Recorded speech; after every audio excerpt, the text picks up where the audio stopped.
domestik kita lihat, kita balik terhadap potensi global yang saat ini memang tidak bisa dipungkiri penuh dengan ketidakpastian global. Apakah dengan ketidakpastian global yang cukup meningkat dari tahun 2024 ke tahun 2025 ini juga menjadi sebuah hambatan bagi investasi yang akan masuk di sektor digital tanah air? Oke, terima kasih Pak Bram. Saya melihatnya begini, jika dibilang hambatan saya rasanya nggak sepakat. Akan ada challenge, tantangan, iya gitu. Bahwa dengan adanya perlambatan secara global itu akan mempengaruhi investasi tentunya. Tapi kita perlu lihat bahwa ini kan terjadi masif. Di hampir semua wilayah itu terjadi perlambatan, terjadi ketidakpastian. Pada akhirnya investasi itu akan mengalir ke tempat di mana ada kepastian, ada potensi, ada peluang. Dan saya melihat apa yang dilakukan pemerintah Pak Prabowo pada awal-awal ini, saya melihat bahwa cukup strategis, ada banyak sekali sektor yang menarik, yang itu inline dengan potensi yang kita punya dengan penduduk 270 juta, potensi ekonomi targetnya bisa tumbuh 8%, tahun ini mungkin bisa 5%. Menurut saya, walaupun ada perlambatan secara global, tapi itu tidak akan menurunkan minat investasi teknologi di Indonesia. Walaupun dengan beberapa catatan seperti yang kita bahas tadi, bahwa minat investasi digital di Indonesia pastinya tinggi, ceruk pasarnya tinggi, Indonesia adalah pemain seksi di ASEAN, punya kontribusi ekonomi yang luar biasa besar, tinggal ditambah aja beberapa hal, ease of doing business, kemudahan investasi, ya kan, bagaimana setiap orang yang mau invest dari luar gampang, ya kan, mudah. Kalau itu terjadi, saya yakin di tengah ketidakpastian ekonomi global, saya yakin bahwa potensi investasi di teknologi di Indonesia itu tetap menarik. Oke, ini juga lekat sekali begitu dengan sektor finansial. Apalagi Anda sebagai Wakil Ketua Umum Asosiasi Fintech Syariah Indonesia melihat sektor fintech syariah sendiri dalam kurun waktu 1 tahun ini akan seperti apa sih prospeknya menurut kacamata Anda, Pak Muhammad? Oke, kalau kita ngomongin fintech itu punya peran yang menarik ya.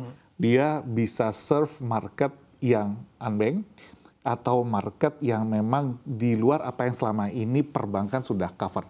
Itu menarik. Nah, kita lihat data sampai tahun kemarin bahwa transaksi di fintech itu masih terus tumbuh dengan berbagai challenge-nya. Transaksinya masih bertumbuh dan menurut saya katalisator utama pertumbuhannya adalah kenapa? Karena fintech itu berbasis teknologi.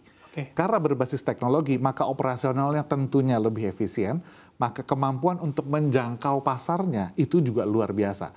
Saya selalu kasih analogi ke teman-teman gini, bagaimana di sebuah desa ada pedagang pasar yang begitu dia baru bangun tidur, pagi dia berangkat ke pasar, lalu dia butuh modal. Kalau dulu dia harus pergi ke bank, harus dia cari, hari ini dia tinggal download aplikasi, cari fintech terdaftar, dia bisa submit potensi bisnisnya, dan investment itu bisa datang dari mana aja. Sehingga kita lihat bahwa fintech itu masih punya potensi untuk bertumbuh di tahun ini, dan punya peran sebenarnya untuk memastikan bahwa pergerakan ekonomi khususnya di sektor UKM dan UMKM bisa terus berjalan dan melengkapi ekosistem finance pembiayaan nasional. Oke, kontribusinya juga cukup besar dari sektor fintech syariah. Lalu apabila memang ini masih cukup prospektif di sektor fintech syariah, apakah Anda juga melihat pertumbuhan pemain baru yang cukup rame di sektor fintech syariah, Pak Muhammad? Oke, kalau pertumbuhan pemain kita ngelihatnya belum terlalu signifikan, pemain barunya. Ada beberapa catatan tentunya karena memang regulasi diperketat, lalu kemarin kita masih punya challenge karena ketidakpastian ekonomi, masih melambat, sehingga pemain-pemain baru tidak mudah untuk masuk. Tapi di beberapa sektor selain, misalnya kita ngomongin kluster-kluster yang secara spesifik di fintech syariah, itu ada pertumbuhan. Tapi kita yakin sih harusnya tahun ini di tahun 2025, khususnya dengan adanya AI, dengan kebijakan pemerintah yang baru, itu saya yakin fintech playernya tahun ini akan bertumbuh dibanding tahun lalu. Oke, baik. Prospeknya sudah begitu ya, sangat baik dan walaupun pertumbuhannya tidak sebesar itu pemain barunya. Kalau Anda melihat begitu secara tantangannya, apa yang membedakan tantangan bermain fintech atau berbisnis fintech syariah di tanah air kita dan juga di negara-negara lain, Pak Muhammad?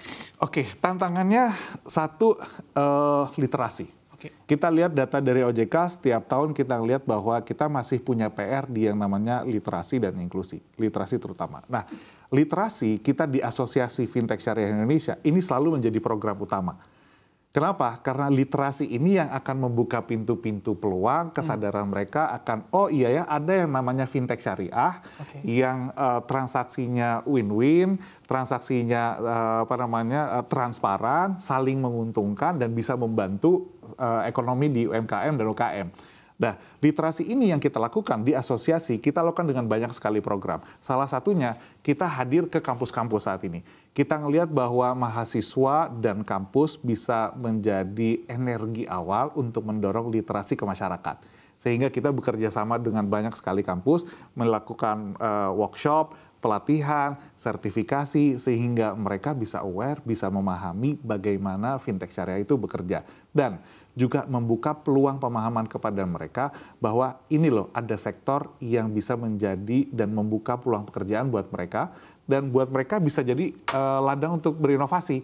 Ada yang berpikir, oh ternyata ada ya bisnis kayak gini, ada fintech syariah, impact-nya luar biasa, tinggal mereka lihat apa permasalahan yang ada di masyarakat, lalu sebagai kampus, sebagai mahasiswa, dosen, mereka bisa terlibat untuk berinovasi di sektor itu. Oke, bicara juga terkait positioning kita secara global, khususnya di perusahaan teknologi dalam negeri kita. Sebetulnya seberapa kuat positioning kita juga dilihat dari bagaimana perusahaan teknologi yang juga sudah hadir secara existing di Indonesia. Oke, kalau kita lihat bagaimana positioningnya, pertama bahwa kalau kita lihat dulu bahwa teknologi kan sebenarnya borderless. Ya, kita mau bawa kemana saja bisa.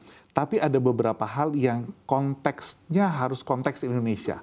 Itu yang membuat sehingga banyak sekali startup baru, perusahaan-perusahaan teknologi baru yang lahir di Indonesia karena mereka punya pemahaman market yang begitu mendalam. Kita punya banyak sekali sektor di teknologi, kita punya di finance, kita punya di perikanan, kita punya juga di pertanian. Kenapa mereka bisa lahir dan bisa bertahan di sini? Karena mereka yang mengerti bagaimana konteks dan kebutuhan market di sini. Teknologinya kita bisa adopsi, kita bisa belajar dari mana saja, tapi mengimplementasikannya perlu pemahaman yang cukup spesifik untuk lebih detail untuk memahami apa sih yang dibutuhkan oleh market. Dan menurut saya, positioning itu memperkuat positioning pemain-pemain lokal, sehingga pemain global pun kalaupun masuk, mereka akan masuk di sektor-sektor yang mungkin lebih general, lebih umum, membawa teknologinya mereka ke sini, lalu diadopsi, disesuaikan sehingga bisa sesuai dengan konteks Indonesia. Oke. Selain karena memang pasarnya masih menarik, sebenarnya kelebihan apa yang juga dimiliki oleh negara kita dibandingkan dengan negara-negara lainnya sehingga para investor ini juga cukup melihat benefit yang banyak di negara kita?